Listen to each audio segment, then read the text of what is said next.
Good morning and good afternoon. This is Mary Owen with Arcserve, and on behalf of all of our presenters, I'd like to welcome you to this webcast, Trends in Data Protection. We're thrilled to have you with us. Presenting today will be Jerome Wendt, the President and Lead Analyst for DCIG, and Christophe Bertrand, our Vice President of Product Marketing. I'd like to point out a few features that we have on this webcast. First, if you have any questions for our presenters today, you can submit them through the questions button located at the top of your screen anytime during this webcast. We'll do our best to answer your questions during the webcast, but if we don't get to yours, we'll make sure to get back with you after the presentation is complete, so don't be shy. You can also start a conversation or ask a question on Twitter using the hashtag ArcServeWebcast. During the course of this presentation, you will also have the opportunity to answer a few questions from our presenters. When prompted, please click the vote button at the top of your screen and send us your responses. We also ask that you rate this presentation at the end and leave any feedback. You can rate by clicking the rate button that's also located at the top of your screen. At this time, I'd like to turn the presentation over to Christophe Bertrand. So take it away, Christophe. Thank you, Mary. Hello, everyone. I'm Christophe Bertrand. I'm the VP of Product Marketing. So thank you for those of you joining us live today and also joining us on the replay. Today, I have the pleasure of welcoming Jerome from DCIG. Is a key analyst in our industry, and many times you've been asking us, well, what's going on in the data protection space? What are you hearing? What are others telling you? So rather than tell us ourselves, we thought we'd go straight to the source and ask Jerome to join us. I want to point out that this presentation by Jerome was in no way influenced by Arcserve, and nor is this a paid engagement. We're more than happy to provide our platform here for Jerome to present on the data protection trends. But again, I want to qualify here that we have had no editorial input into the presentation here. So with this, I'd like to now turn it over to Jerome for the presentation on data protection trends. Christophe, thank you very much for that very nice introduction, and thanks for having me on this webcast today. I'm going to move forward here a slide. I'd like to thank everyone who's on the phone for dialing in and taking time out of your schedule. I realize with the holidays coming up, it can be hard to find time in your busy schedule to join in. So I appreciate you listening in today. So I just want to give you a little background, just briefly about myself. My name is Jerome Wendt. I'm the President and Lead Analyst of DCIG. DCIG is a technology analyst firm with a specific focus in the data protection and data storage industries, and we basically look at different products and providers in this space, and then also produce buyer's guides that do evaluations of these different products. Christophe approached me a month or so ago and asked me about doing this particular webcast on this particular topic about current trends in data protection. And it's really been actually very helpful in kind of looking at the space, because sometimes we get so far down the weeds, it kind of helps you kind of stand back and let's say, okay, what's really going on out there, and identifying some of the different trends when we look at integrated backup appliances, deduplicating backup appliances, virtual server backup software, as well as many different types of storage arrays. And it's just very helpful sometimes for us to kind of step back, okay, what's really going on in these different product spaces, and also and trying to map, what you hear a lot of talked about in the media today, and really mapping that back to what's really shipping on the products that are on, that you can buy from different vendors, and whether those features and functionality that they talk about in the media are actually shipping in today's products. And that really goes to the focus of today's webinar, as far as aligning your expectations of a data protection solution with the reality of today's trends. So, one of the things, as a former end user myself, I actually used to work anywhere from an IT administrator all the way up to a storage engineer, from small to mid-sized organizations, all the way up to Fortune 500 companies before jumping off and being an analyst. And one of the biggest challenges I always had in that role was just all the choices I had in front of me. And I think today, more so than ever, organizations have more choices and providers and products than maybe ever before when it comes to selecting a data protection solution.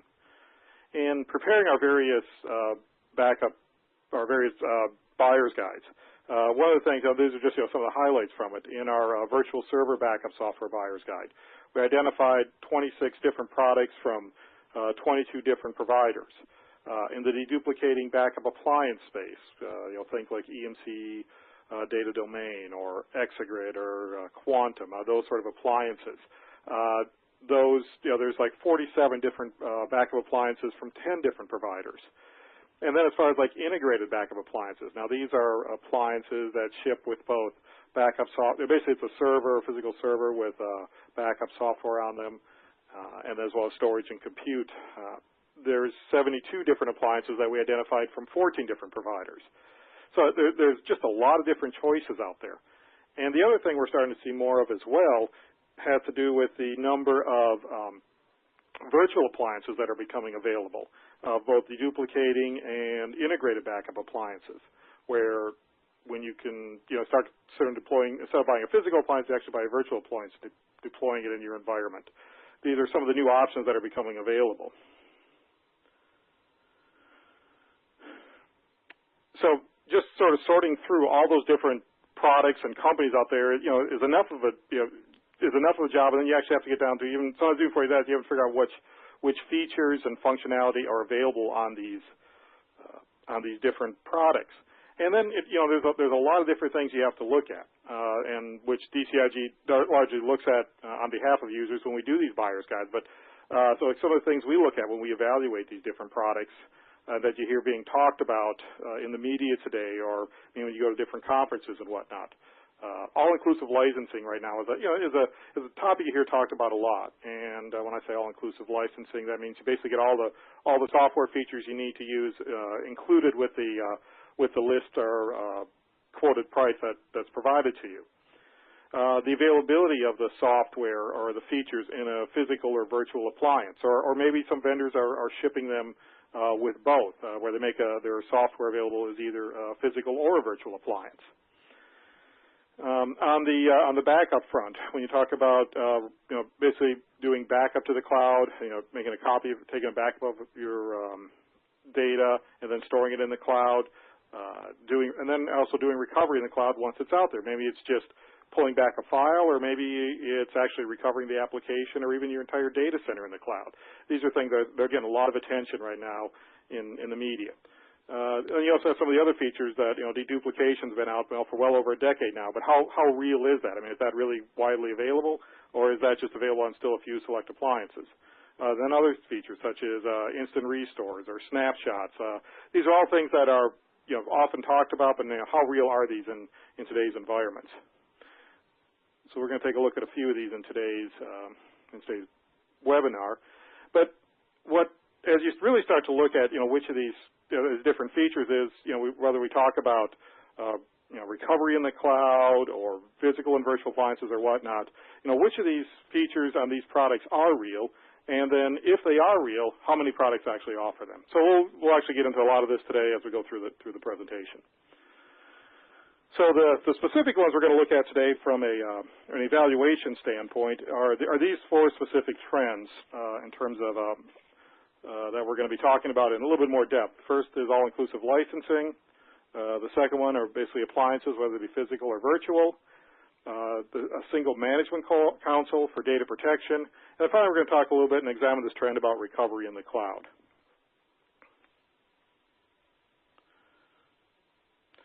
So the first one we're going to take a look at is all-inclusive licensing. And in regards to all-inclusive licensing, again, like I mentioned earlier, this one really has to do when you buy a specific product and when you get quoted the price by a vendor to buy a particular product, what features comes with it. And I know from my own personal experience, even when I talk to a lot of different vendors as we do these different buyers guides, prepare them, it tends to be all over the map as far as how they deliver all-inclusive licensing. What I'd like to do now, though, I'd like to kind of stop and just pause for a moment here as we kind of look at all-inclusive licensing. And really the definition I want you to work to think of, I'm going to ask the audience to participate here in just a moment, is when you're presented with the term all-inclusive licensing, and that's kind of the way I'm evaluating it here, is the definition I'm looking at specifically is when you get quoted the price, it basically includes all the features that you need to run the product.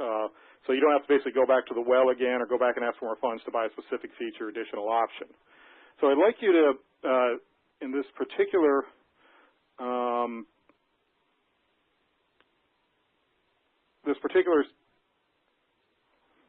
point right now is ask you to vote, how important is all-inclusive licensing to you? Is it A, very important, B, important, C, not important, or do you not really consider licensing or all-inclusive licensing in your buying decision? So I'm going to give everyone just a few seconds here to vote to get your input on it. All right, and I'm going to go ahead and stop it now. And let's see if we can view their votes. So the people who are on the phone who voted, basically voted as being very important. So appreciate that feedback and for jumping in there. So I'm going to go ahead and the next slide and just talk a little bit about sort of what DCIG sees from an all-inclusive licensing perspective.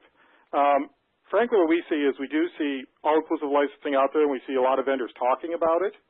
But when we start really examining the products and how many actually include all-inclusive licensing on the available product offerings, we're going to look at some of the ones we talked about earlier, the deduplicating backup appliances and integrated backup appliances.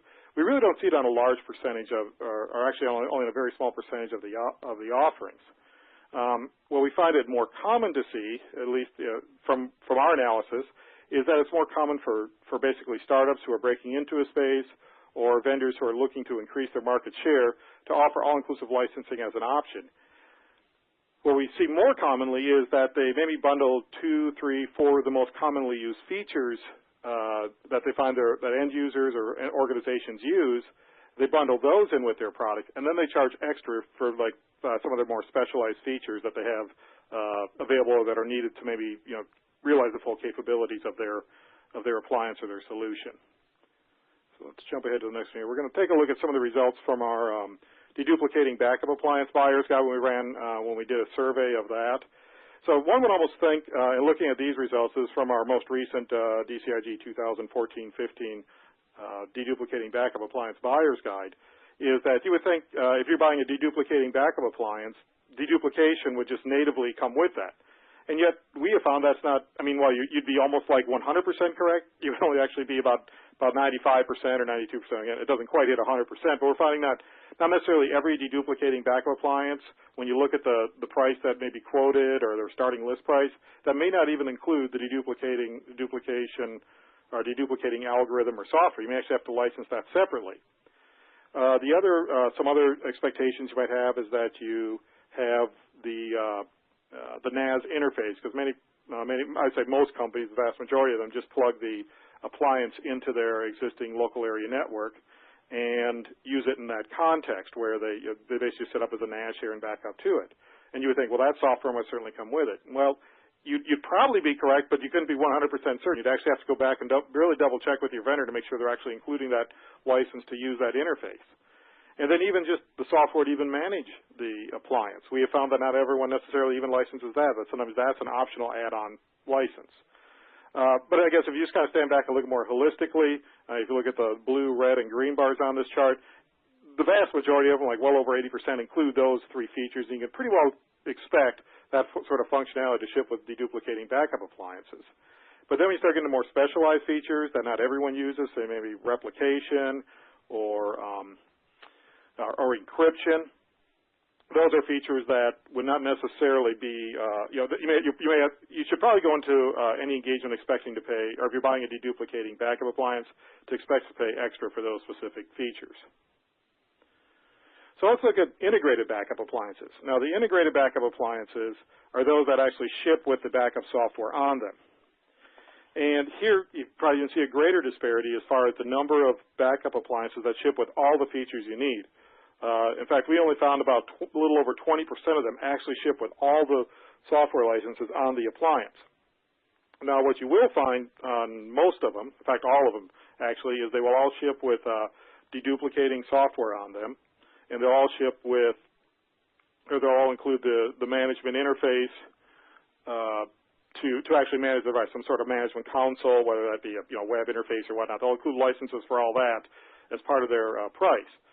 But then when you start once you get beyond those two features, whether it's like replication or encryption, or even the agent software you need to, whether it's for like Windows servers, Linux, Unix, you may need to actually spend extra to get specific agents for specific operating systems that you're looking to protect. So again, as you start looking at these sort of appliances out there, I think, again, if you're looking at this wide variety of the 60, 70 plus integrated appliances out there, you can expect all of them to deliver deduplication and a management interface, but then you have to start looking more critically as if does their license include some of these other features when you purchase one of these. So just some general observations from doing these buyer's guides and looking at some of the different trends. Overall, it's only available from just a very few providers. Licenses, especially when you get them from like an appliance-based solution, are often capacity-based. So, for instance, if you only have a 1 terabyte license, the features, these all-inclusive license, are only available for that per terabyte or for that terabyte of protected data. Now, one of the other things you may also see as well is, especially if you're buying software, which I didn't necessarily go into here because we didn't look as closely at all-inclusive licensing there, is the fact that many software products, we just buy the software, they often include all of their licenses, but they may do it on a per socket basis where they license all the features for every socket or maybe every server that it's running on. However, we didn't necessarily analyze that, but that's where you may also see all-inclusive licensing as well, available on a little bit more common basis. Going back to the capacity-based stuff, though, if you do encounter a vendor using one of the appliances that is capacity-based, they may measure it in one of two ways. First, they may measure it is how its data under management before it is protected, or before it's deduplicated. So if you have, let's just say, 5 file systems that each have 200 gigabytes in it, and you have a 1 terabyte license, that 1 terabyte license will only cover those 5 200 gigabyte file systems out there. Conversely, if you have if they measure it the other way, where it's data under management after it is protected or let's just say deduplicated, let's just say you're getting a 20 to 1 deduplication rate, you would only have essentially basically 50 gigabytes of protected data in that particular circumstance because it's all been deduplicated. So you would still have basically 950 gigabytes that you could still protect and use it. So I would say if they do offer all-inclusive licensing, really analyze how they're offering it and how they're applying it in a capacity-based situation. And of the two, if it is a capacity-based, if you can verify it's the latter one or ask for it to be the latter one, it's generally more favorable for most organizations to have that sort of licensing option. In the other circumstance where I was talking previously, where like unrestricted license, where it's not necessarily tied to capacity, it's more few and far between. So if a vendor does offer it, just make sure you analyze how they're offering it and what way they're delivering it. But again, as just the one person who did vote indicated, there is it's very important to them to try to get all that feature functionality. But don't go into buying any of this software and these appliances expecting to get it. So the next trend we're going to look at is, I've already talked quite a bit about this, is physical and virtual appliances. And again, here I'm going to ask a question about physical and virtual appliances. So just to be clear, when I talk about a physical or virtual appliance, there's two types of appliances DCIG looks at. One is deduplicating backup appliances. These are essentially target-based devices. Again, think EMC data domain, Exagrid, Quantum, that basically they serve as a target, and you send backup data to them where they then deduplicate the data once they receive it. Then there's also the integrated backup appliances that ship with backup software and basically got prepackaged with backup software and a server on them. So in this particular case, I'd like to ask, which of the following appliance types have you deployed in your environment? Have you deployed some physical appliances, whether deduplicating or integrated, such as I've defined? Have you deployed virtual appliances in any form? Have you deployed both virtual and physical, or have you deployed neither? Are you still just basically using strictly software? So I'm going to give you, again, a few seconds here to vote and indicate which ones you've deployed. And we'll go just a few more seconds here.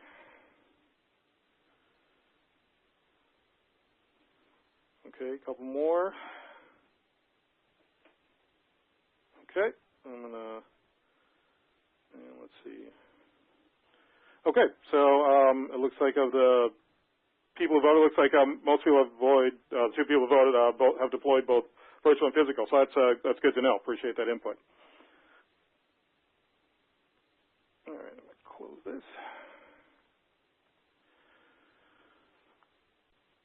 So as the two people who voted have illustrated, physical appliances and actually virtual appliances are actually quite a force already in data protection. According to some recent statistics by the IDC, there have been more than $3 billion has been spent in just the last year on purpose-built backup appliances. DCIG has definitely noticed virtual appliances coming on in the last year. Clearly, as evident by the people who voted, that they've already got virtual appliances deployed and installed. So, what we're not sure about is if the sales of virtual appliances are included in that $3 billion total. But in just our conversations with both end users and specifically, vendors who are supplying them. In fact, I had a really interesting conversation recently with one of them who said that they actually offered it back in like 2008, 2009. They actually offered virtual appliances, and there was like little or no interest. And then about, I would say, mid to late 2013, they definitely started getting some more requests for them, and they definitely started seeing an uptick in interest in virtual appliances. And as evidenced by the people on the phone, they're definitely using them, and there's definitely interest in virtual appliances, and they are being deployed in the field. So now comes the question, how many, and I look specifically at virtual server backup software, how many actually deploy, what percentage of them actually deploy physical and virtual appliances or make them available? So in looking at this particular chart, as you can see, roughly about a little over 50% of vendors make basically package their backup software in the form of a virtual appliance and ship it as a virtual appliance. So that is pretty commonly available, but I wouldn't say, again, something you still need to kind of check on and make sure that the vendor is offering it or makes their software available in that format. In terms of a physical appliance, we look at it from two different standpoints. One, do they natively offer it, or do they sell it themselves, or do they work with a third-party partner or an OEM, value-added reseller, basically sells it as a single SKU and you can buy it that way. And you see it's about evenly split, that each one just a little over, roughly about 30 to 40% of them offer it in some capacity, a little over 30% offer them in some capacity, whether either natively from themselves or through a third-party provider. So they're pretty readily available, and it's not too difficult to locate a provider who provides their software in the form of a physical appliance. So just some general observations. It's clear that appears to me at least people on the phone already kind of understand this, that clearly physical and virtual appliances, they accelerate backup software acquisition and deployment and even ongoing support. I think that's pretty well known already. One thing part of the reason we probably aren't seeing more software providers or backup software providers shipping physical appliances is that they're really, all my conversation with them, most of them want to do it if they're not already doing it, but they're really trying to take time to introduce physical appliances in the right way so that they can sort of address all the concerns that end users have about them. Whether that is, it's one thing, just get all the software installed and configured correctly, but just also they can handle all the support calls, make sure that when they do patch releases, that they don't just ship updates to the backup software, but that it also works with the firmware and the operating system, that, they just want to make sure they got the whole package put together the correct way so that when they do it correctly and they don't leave their users with a sort of a bad taste in their mouth.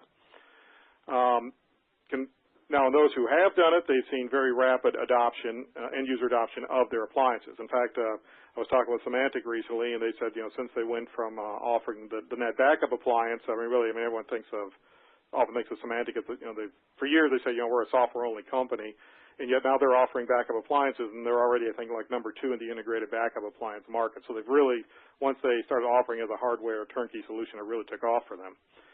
And going forward, I would expect to see more backup software providers offer both physical and virtual appliances. I know just even my conversations with Christoph at a recent conference, he was, Arcserve is definitely heading down this path, and they're looking to either partner with someone. He may be able to provide more details later, but that's definitely on their roadmap as far as offering this functionality. And finally, it's even interesting that even deduplicating backup appliances, which you think, they have to ship with, capacity and deduplication software to deduplicate the data, that even they're going down the virtual appliance path now as well, where as more organizations virtualize their environment or they have excess capacity on their Hyper-V or ESX server, that they're actually installing a virtual machine on there and they're making their existing physical appliance available as a virtual appliance. I mean, I know right now I think Dell, HP, and Quantum all offer that sort of functionality where you can actually deploy a virtual appliance into environments. So here's another trend I want to talk about that we're seeing more and more of, where because companies are trying to protect so much different types of data, they're really trying to move away from using different solutions for virtual and physical backup environments. They're really trying to, or if they are using it, they're trying to basically consolidate to one console that manages all of their data protection. So the question I have for the audience this time has to do with if you're the question I have for you is your organization actively looking to manage both physical and virtual data protection from a single console? And that may, this may be done a couple different ways. You may be using like sort of a single product that does both physical and virtual, manage all of it, or they may be maybe creating a separate console that manages multiple different products to manage both physical and virtual, so you can do it from a single console. So I'll give everyone just a couple more seconds to respond to this one. Simply just a yes or no answer here.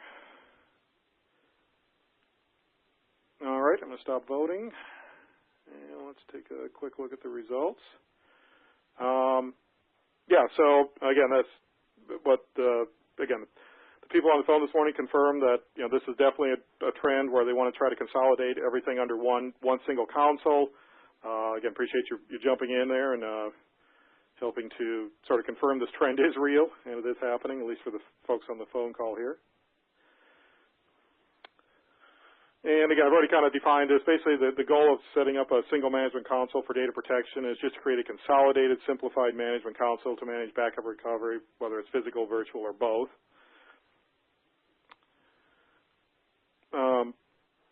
Part of the motivating factors behind this is that from DCIG's perspective, and again, in our conversation with end users, we feel physical backup is here to stay for the foreseeable future. We don't see it going away. I mean, I think most organizations would like to completely virtualize all applications, but whether or not, how quickly they can make that a reality really varies. And with so many legacy apps, or maybe some apps that are just not as well suited for virtualization, it's probably going to take them anywhere, numbers I offer here is it's going to take at least 10 years for data centers to get completely virtualized if it ever happens. So the other reason is just more companies are looking to centralize backup data for both their physical and virtual applications. So in those particular instances, right now if you have different backup products that manage physical and virtual, you have two different data stores. Even sort of goes to the next point where you create a common body of backup expertise. You have different levels of expertise. You're calling different people for support. It just gets fairly complex trying to track what data is where, and sometimes the end user doesn't even know if their application is physical or virtual, so they're not even sure who to call for support. So by consolidating everything in both under one view and actually having one team to manage it with a common level of expertise, that should simplify backup quite a bit. And then I think it also gets into the point, just deploying the right backup or recovery tool to meet the specific recovery challenge. I mean, some of the newer tools in virtual that do virtual server backup don't always have some of the capabilities, maybe like the application integration or the breadth of operating support that some of the older tools do. And conversely, some of the older tools don't always have some of the the gee-whiz feature functionality that some of the next generation tools do. So by kind of combining them under one console, it kind of gives the sort of a best-of-breed approach to managing backup. We're also seeing simplified licensing. Just getting one tool to manage all the backups certainly should help with the licensing aspect as well. And then finally, more recovery options. Anything from physical to physical. It gives you, as far as going back and forth between physical to physical, physical to virtual, virtual to physical, or virtual to virtual, or even into the cloud, where you have that sort of feature functionality. In fact, one other trend which now I'm talking about, I neglected to mention here, but we're even seeing like cross-hypervisor migrations. That's starting to become more popular, where we see like people want to go from Hyper-V is definitely starting to come on. We're starting to see that in more customer accounts. We're starting to measure that more carefully, and we're starting to see people want to migrate, from they can back up on an ESX VM and recover on a Hyper-V migrate into those environments. That's something we're starting to see more of, and some of these tools do facilitate that.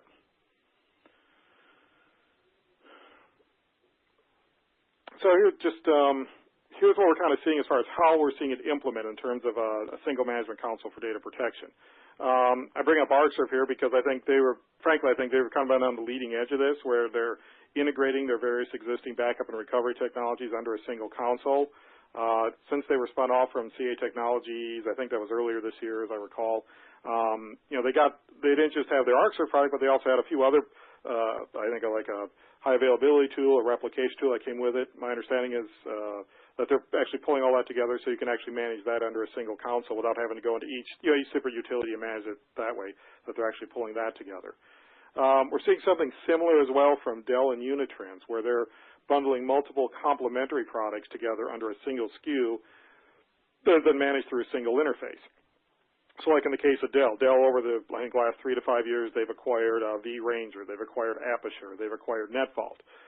Each one of those has different strengths and different weaknesses, and by actually combining them all together, and actually shipping them as a single SKU, some of the strengths of one offset the weaknesses of the other. Same way with Unitrends. Unitrends acquired PhD Virtual, and now they're basically bringing their two products together. The third example what I've just actually started seeing here in the last few weeks, and I think this may actually be a very interesting trend, we'll see if it actually goes anywhere, is where it's almost like creating a data protection virtualization layer, where it basically leverages, they're actually putting an overlay over existing products or existing data protection products. You don't actually have to do a rip and replace, but it overlays with some of the new functionality that people may want for maybe doing virtual server backup, or I think that's mostly what, again, I'm just sort of learning about this whole new area, but they basically, in this particular case, they're overlaying existing software over an existing product such as a Tivoli Storage Manager. So they take advantage of the strengths of Tivoli Storage Manager, but maybe there's like some test and dev apps that normally weren't protected. They provide a low-cost, very fast solution that you can manage all those different backup scenarios through this one single tool, and they provide a utility to do that while also managing TSM. And this is from a company called Cobalt Iron who's doing that. So these are some of the 3 broad ways that we're seeing this sort of a single management console come together to manage all these different products. So just some general observations. It's still it's an emerging trend right now. It really helps facilitate taking a best-of-breed approach to physical and virtual data protection, in the sense that you can pick sort of mix and match and pick the right utility to back up the right one, and then still manage it centrally without the environment getting more and more complex from a backup perspective. The cautionary notes here is that all products are in various stages of developing this integrated management interface.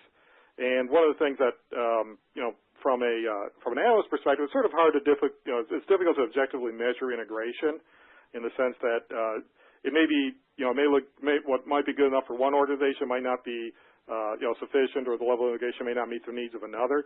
So, if you are looking at this sort of, just because someone says they can do it, or even an analyst firm says they can, that the company's offering, I'd really encourage you to minimally test drive the integration, ask them or do a demo of it, just see kind of how far along their integration is, and and just verify it's somewhere beyond the PowerPoint level, or if they ask for the integration, what level of integration they offer.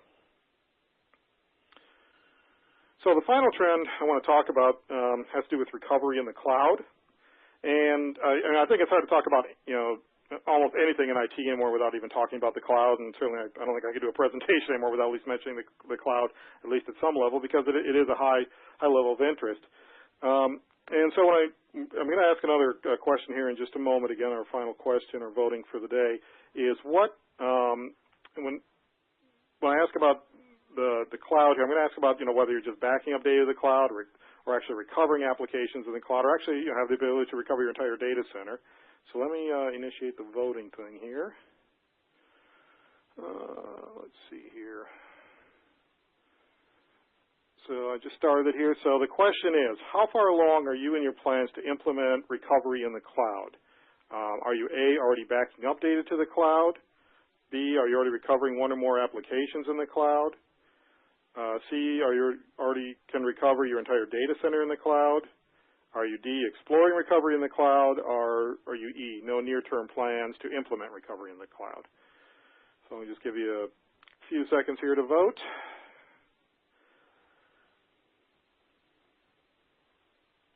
Okay, I'm going to stop it here. And then let's take a look at the results. Okay, so the people on the phone, it looks like the ones, okay, so you're probably definitely more on the front end of those who respond. They can already recover their entire data center in the cloud. So I would say you're definitely on the front end of what people can do as far as recovering application in the cloud. The two people who voted, they're already quite a ways along in this particular area. So that's pretty impressive. Okay, so in this particular, again, so as I was mentioning, the definition is really, store and recover your data with a third-party cloud provider to even potentially recover an entire application or even entire data center at the cloud provider site. So I'm going to take a look at some of the applications here as far as how cloud adoption is going. Probably the most interesting survey I've run across recently came from actually a cloud provider who actually interviewed customers who were not, or companies who were not their customers. They surveyed 1,257 IT professionals, and in that they found that of those surveyed, 88% believe the future of IT is in the cloud. 81% have already deployed at least one service in the cloud, and I think this is pretty consistent with what DCIG is hearing as far as the results, is that 73% cite disaster avoidance and recovery and business continuity as the #1 benefit of moving to the cloud. For those companies just starting out, probably one of the biggest challenges, though, when you start looking at recovery in the cloud, if you're not, clearly the people here are already doing recovery in the cloud, but one of the bigger challenges is just the challenge is choice. There's lots of clouds out there. There's different types of underlying technology that are in these clouds, and there's just a lot of providers and hosts out there. In fact, of those in that survey that I just mentioned, 62% would prefer to rely on a single cloud provider. And as I'll show you in a minute, there's a lot of choices out there, and there's a lot of levels of integration and support for it. When we looked at integrated backup appliances, what we found is it was kind of all over the map in terms of level of support for cloud providers, in terms of whether or not they could actually connect to the cloud and do recoveries in the cloud. Actually, the biggest majority of these integrated backup appliances actually have their own proprietary cloud behind them. So basically, whoever the vendor is you're going with when you're buying an integrated backup appliance, odds are that may be your best option for actually doing some sort of backup or connecting to some sort of cloud. However, there's other providers such as Rackspace and Amazon who also support that sort of connectivity. On the deduplicating backup appliance side, it's again here I think it's even more immature, and I don't necessarily have a whole lot of clarity into why this is the case. I guess my initial expectation there would have been more support for Amazon or Rackspace, but really it's sort of probably lesser known clouds, at least don't get as much attention to the media, such as ATS Cloud and Q Cloud, that are based on the ones we looked at that seem to have the most interoperability. And then finally, as far as virtual server backup software, one of the things we see here as far as cloud provider forward here, there seems to be more of a clear leader in the space, with Amazon being the one that many virtual server backup software providers provide connectivity to. And then probably other names you recognize as well, whether it's Microsoft Azure or Rackspace, or even there's even some proprietary, again, is a pretty common theme here as well, where people, if you're doing recovery to the cloud using just virtual server backup software, it goes to a proprietary cloud. So what are some general observations in this particular area is that, again, pretty much all size enterprises view the cloud as the future of IT. However, I think in the near term, mid-size enterprises, those with $1 million to $1 billion in revenue, are particularly looking at recovery in the cloud. That these are very high on their priority list going into 2015. Of course, the challenges are that new providers and capabilities are becoming available all the time, so they need to be somewhat cautious.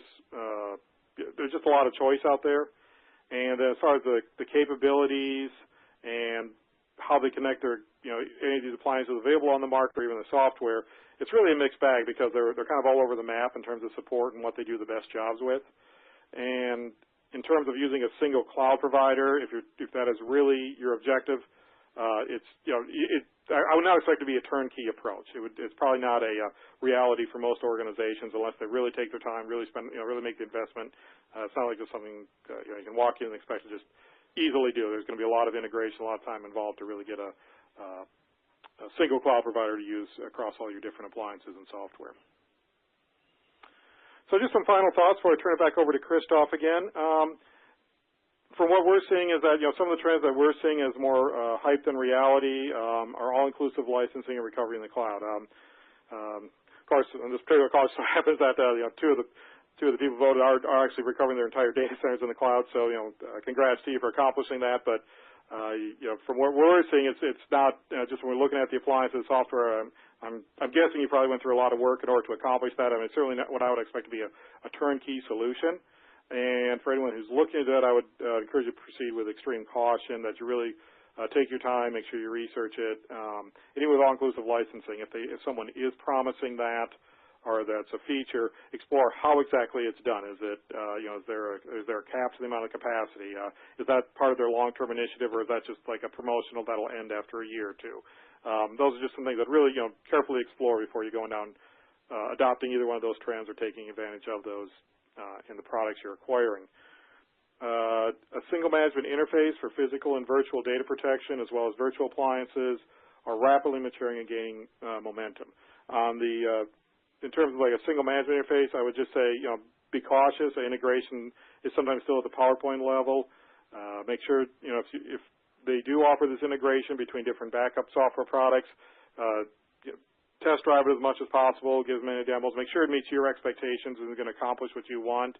Again, I'm talking to some of the vendors out there. I mean, they've just started, they're maybe packaging all their different backup software products together, but how well they're actually delivering the sort of level integration, the single pane of glass, is probably going to vary quite a bit by product or by provider. And as a couple of people on this call noted, that the number of virtual appliances, they're already definitely available and definitely shipping, and people are obviously using them. Finally, physical appliances are the most mature trend and may be confidently adopted.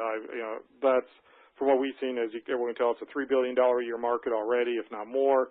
The appliances are pretty, I'm not going to say they're bulletproof, but the people I've talked, the end users I've spoken to, they're using them.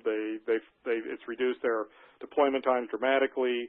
Vendors are really putting a lot more thought. I talked to one a few years ago. He said, yeah, well, basically our idea of a bundled appliance or an integrated backup appliances, we send you a server with the backup software and a shrink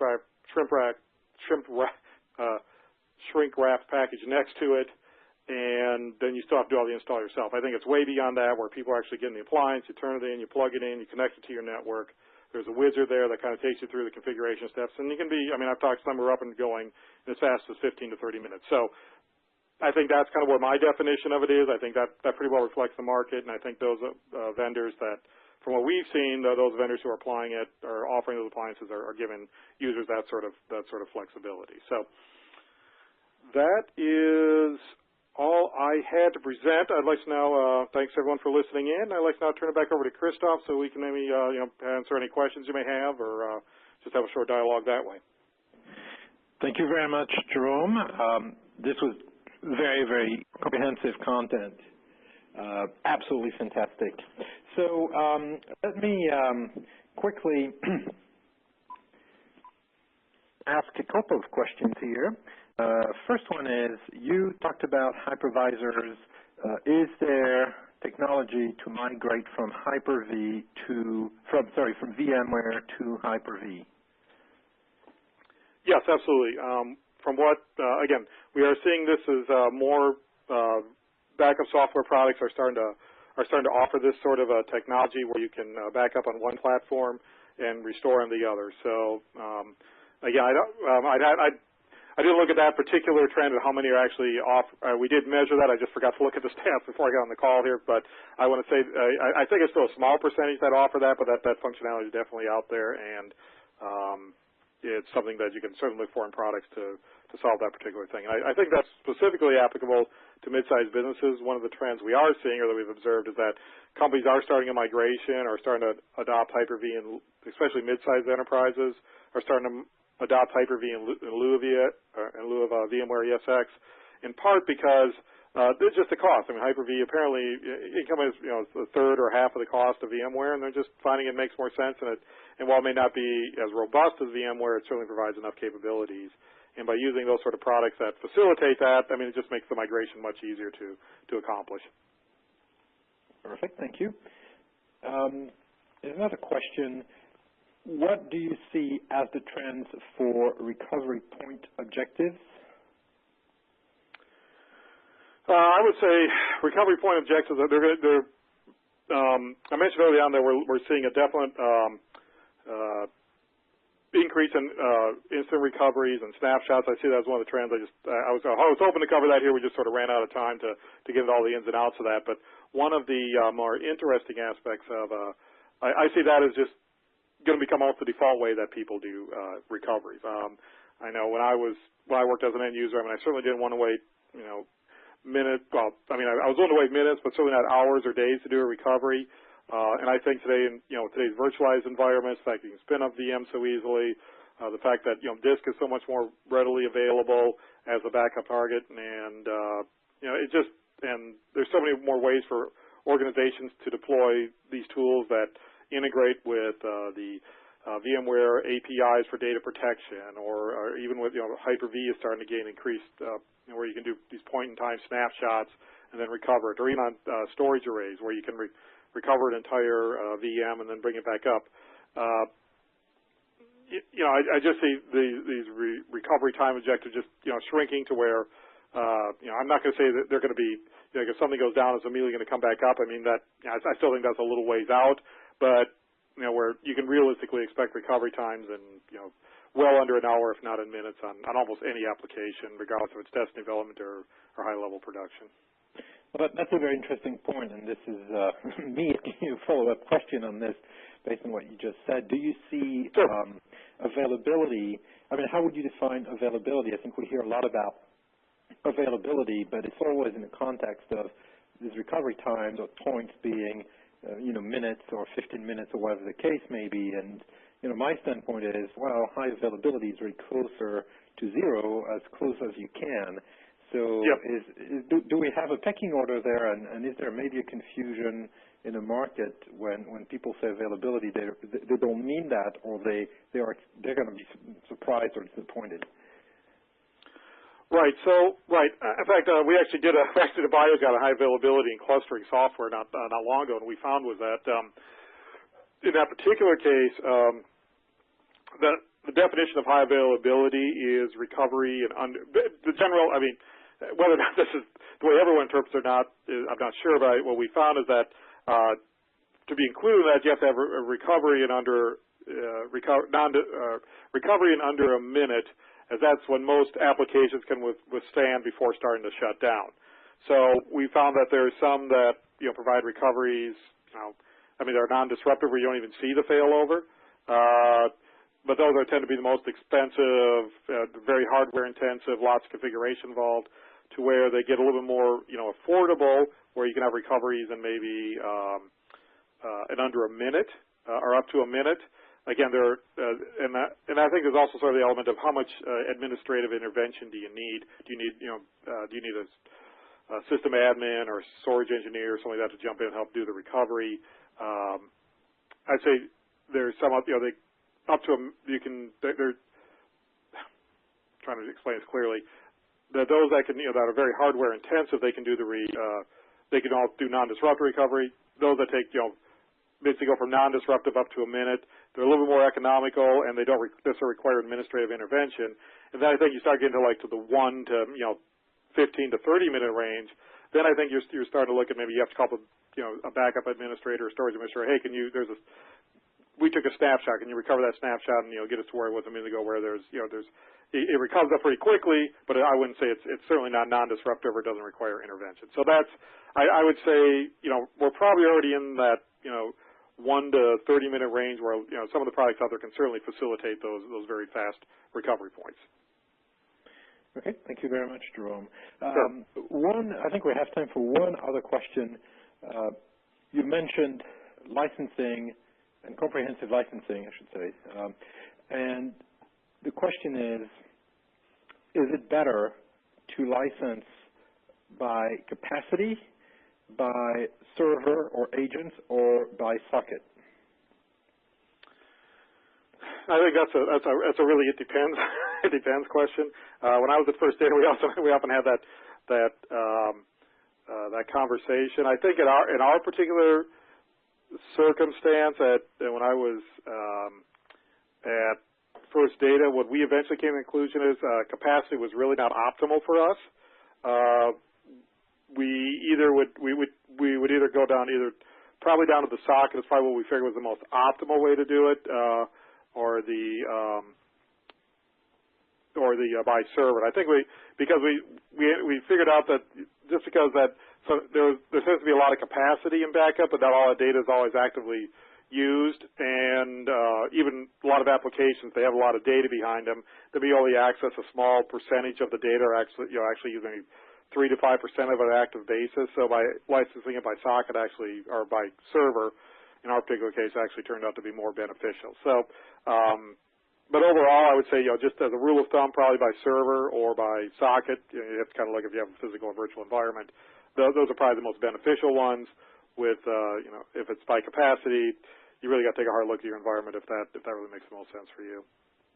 Okay, perfect. So yeah, it seems to be more of an equation you solve for your specific environment. Yep. And there is just time, I think, for one final question regarding the study that you draw a lot of the slides from. Where can we get the products comparison study?